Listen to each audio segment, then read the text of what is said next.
দেখুন, প্রথমত হচ্ছে যারা গ্রেপ্তার হচ্ছেন, কারা গ্রেপ্তার হচ্ছেন, যাদের বিরুদ্ধে হয় পোস্টপোল ভায়োলেন্সের অভিযোগ আছে, অথবা যাদের বাড়ি খুঁজে সরকারি ত্রিপল, সরকারি জিনিসপত্র পাওয়া যাচ্ছে, কারো বাড়িতে অস্ত্র পাওয়া যাচ্ছে।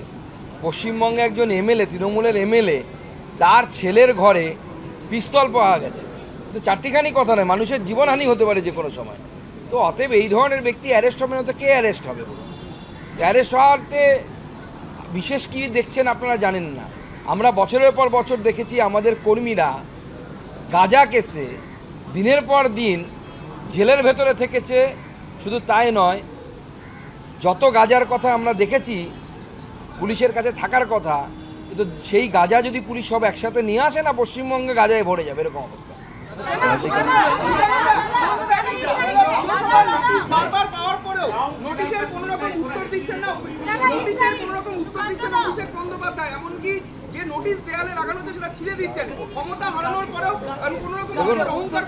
দেখুন, অভিষেক বন্দ্যোপাধ্যায় মুখ্যমন্ত্রীর পরিবারের লোক, মানে প্রাক্তন মুখ্যমন্ত্রী। এখন ছোটবেলা থেকে উনি পাওয়ার দেখে অভ্যস্ত। উনি কি উত্তর দেবেন? উনি স্কুলে মাস্টারমশাইদের প্রশ্নের উত্তর দিতেন না, তো আমাদের নোটিশের কি উত্তর দেবেন? উনি ছোটবেলা থেকে অভ্যেস নেই।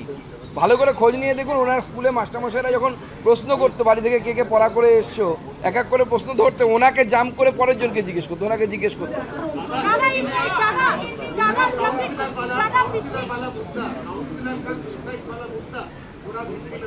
देखिए, जो सुसाइड हुआ है वो सुसाइड का क्या रीज़न है, police should investigate it and police will investigate it, what is the reason behind it. और बहुत सारे समस्याएं हो सकती है, लेकिन सुसाइड कोई समाधान नहीं है। मैं तो मानता हूँ तृणमूल कांग्रेस के अगर कोई नेता किसी आरोप में अगर वो आरोपित है तो उनको उसके लिए लॉ एंड ऑर्डर है, उस हिसाब से लड़ना चाहिए।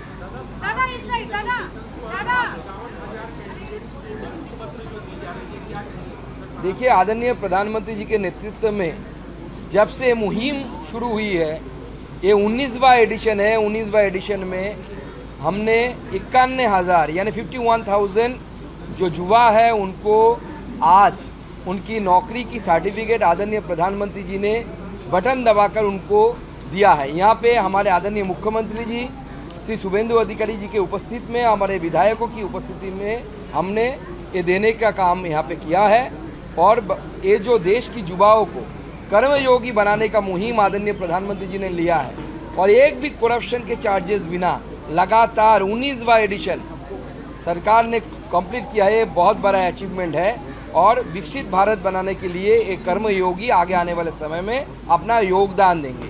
और किस मुहिम के साथ देना है, किस मंत्र के साथ देना है, आज आदरणीय प्रधानमंत्री जी ने वो भी स्पष्ट किया है कि नागरिक देवो भव, इस मोटो के साथ, इस मंत्र के साथ इन सबको देश की सेवा करना है। हम सब मिलकर करेंगे।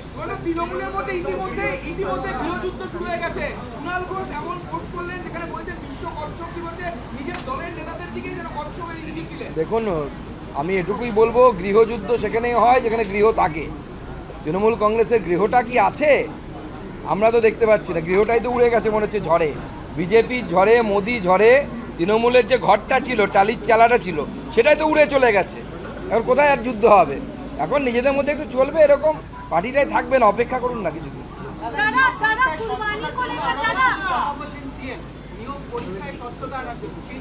মাননীয় মুখ্যমন্ত্রী শুভেন্দু দাস স্পষ্ট করে দিয়েছেন যে এতদিন পর্যন্ত পরীক্ষা হতো কিভাবে, পশ্চিমবঙ্গে ওএমআর শিটে পরীক্ষা হতো।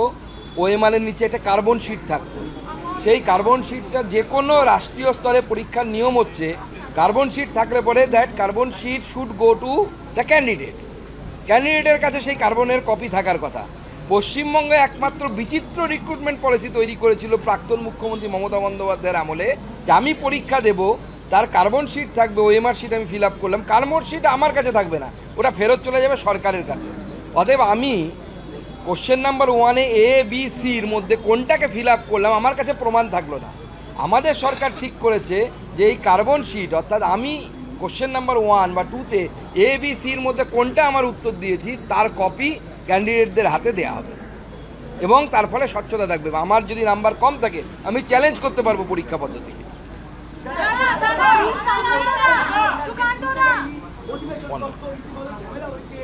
এফআইআর হয়েছে কলকাতার মেয়রকে আরো বিভাগ করলো, কারণ কলকাতার মেয়র করতে বা এমআইসি করতে আলাদা জায়গায় গিয়ে মোটিভেশন হয়েছে, সুবিধা বাড়ে নির্দেশ পাননি, কি বললেন? অভিযোগ দায়ের হয়েছে। দেখুন এই মুহূর্তে কলকাতার মেয়র তিনি শ্যামরাখি না কুলরাখি অবস্থায় আছে। ওনার কাছে মিউনিসিপ্যাল কমিশনারের নির্দেশ মানতে হবে, সেটাই নিয়ম, সেটাই আইন। মিউনিসিপ্যাল কমিশনারের নির্দেশ তিনি মানছেন না। কারণ হচ্ছে মুখ্যমন্ত্রী তাকে ধরছেন, মুখ্যমন্ত্রীর ভাই নাকি তিনি, রক্ত কী সব দিয়েছেন। তো যাই হোক, এখন উনি রক্ত মানবেন না সংবিধান মানবেন এই নিয়ে দোনাটানায় আছে। ওনাকে ঠিক করতে বলুন কোনটা মানবেন। আমি হলে তো সংবিধান মানতাম।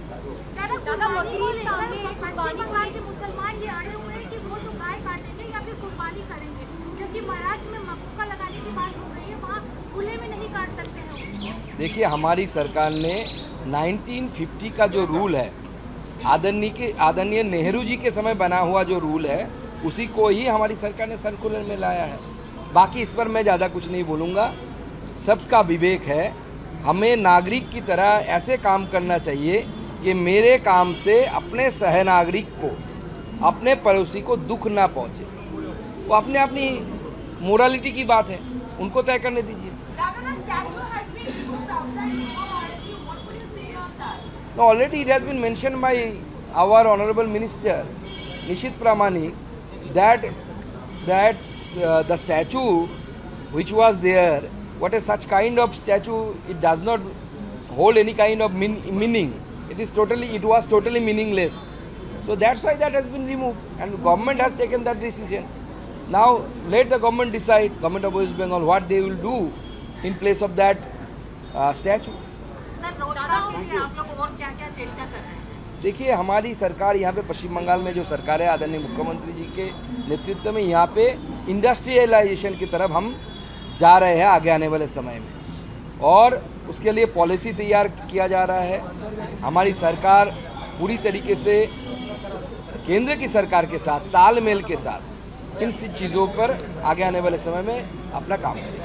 दादा, अभी रिसेंटली देखा जा रहा है कि कॉकरोच जनता पार्टी, जो सीजीआई ने बोला है कि युवा जो है, यंगस्टर जो है, वो सिस्टम पे अटैक करते हैं, जिसके पास काम नहीं है, वो कॉकरोच है, पैरासाइट्स है। तो अब कॉकरोच जनता पार्टी इंस्टाग्राम में ट्रेंड कर रहा है, और जितने सारे युद्ध है बंगाल में भी वो गुस्सा है इस बात से। इतना बड़ा बात क्यों बोला गया? देखिए, मैं सिर्फ इतना ही बोलूँगा कि अभी तो इंस्टाग्राम में कॉकरोच जनता पार्टी है नहीं, उनका इंस्टाग्राम सस्पेंड हो गया, क्योंकि और सबसे बड़ी बात है 49% of the subscriber or the follower of that Instagram, those were from Pakistan. Only 9% of the followers from India. So this is the situation. Now people know all the things. बाकी public को सब पता है.